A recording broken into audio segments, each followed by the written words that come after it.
dapat natin intindihin, identified na ba kung sino yung audience natin for our product or service? And once that's identified, we need to look at ano naman yung internet behaviors ng particular buyer na yun. And then from there, we can determine, okay, mahilig sila mag-TikTok. Kunyari, millennials yung target nyo. Thrift. Di ba yung mga bago ngayon, thrift stores? Kunyari, millennials. I can definitely imagine that they'll be on Instagram, right? I can also definitely imagine they'll be on TikTok. And so that's a good starting point to identify how to target your audience. I keep hearing this from so many marketers. Organic is dead. Organic is dead. Organic is dead. And I'll share a little bit of a case study. We have one client in our other business in the consulting practice, and all they do is paid media. Okay? Meaning, not only do they boost ads, but they actually run a lot of campaigns. Paid campaigns, no? Admittedly, it's effective for them. So it's generating leads for them. But when you look at the overall online experience of the brand, there seems to be a problem, no? Because kung na-hit ka ng ad, and like many smart users on Facebook, on Instagram, they're not so quick to click on the ad. Diba? I mean, come on, admit it, guys. Alam nyo naman pag tinatamaan kayo ng ad, diba? We make so many jokes about how creepy it is. Because you know how it works. And so, when you get hit by an ad, and you're one of those that don't like clicking on an ad right away, naturally yung ginagawa natin, we go to the website, diba? Or we go to the Facebook page of that brand, or we go to the Instagram account of that brand, diba? Imagine if you've completely let go of organic. Wala na kayong effort on the organic side of things since nag-focus na kayo completely on paid.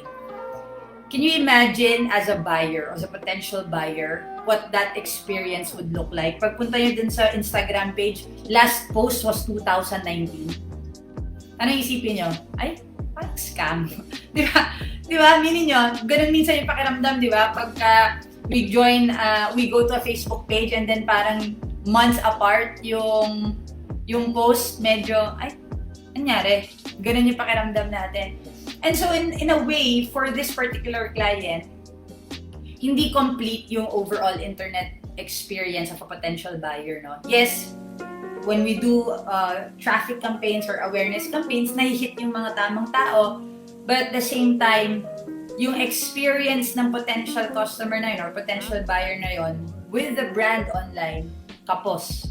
Because pinabayaan yung organic content mo. So for me, you have to do both. In fact, if you're doing absolutely excellently well on organic, I would argue, and you can fight me on this, na you can optimize your paid. No? There's no need to talagang magbuhos ng pera sa paid if you have very strong organic content strategy. So,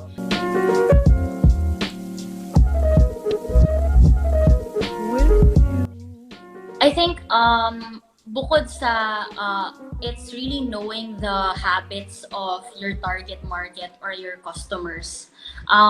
It's really knowing where they are. Like for example, you can have by default, you can set up your Facebook page, pwede ka magkaroon ng Facebook page, and then you can set up in all platforms, no? If like you can do Lazada, you can do Shopee, and all of those things. But I think the best thing that I've learned in the 1 year that we've been running Lily and Lemon is really to try to focus where your market is.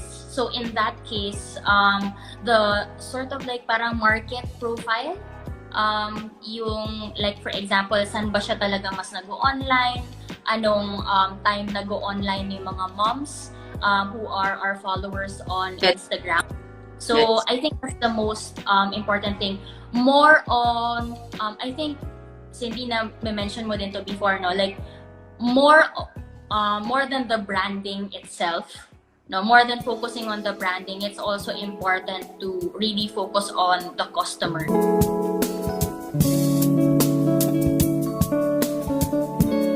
with social media, it helped keep our businesses afloat. So yeah, definitely just maximizing the use of social media would definitely help. Like for example, uh, all of our F&B outlets were 100% Close. online throughout the lockdowns, diba? Happy. Until now, majority of the 9 sales are through the online store. Before, we used to sell maybe like at least 70% in store. Now we're down to like, I think, 20% of sales in store. So yeah, it really is a big difference. I mean, without those numbers, I'm sure most of our outlets, including my F&B businesses, would have faltered. But yeah, we didn't have to close down any shops, so that's a good thing.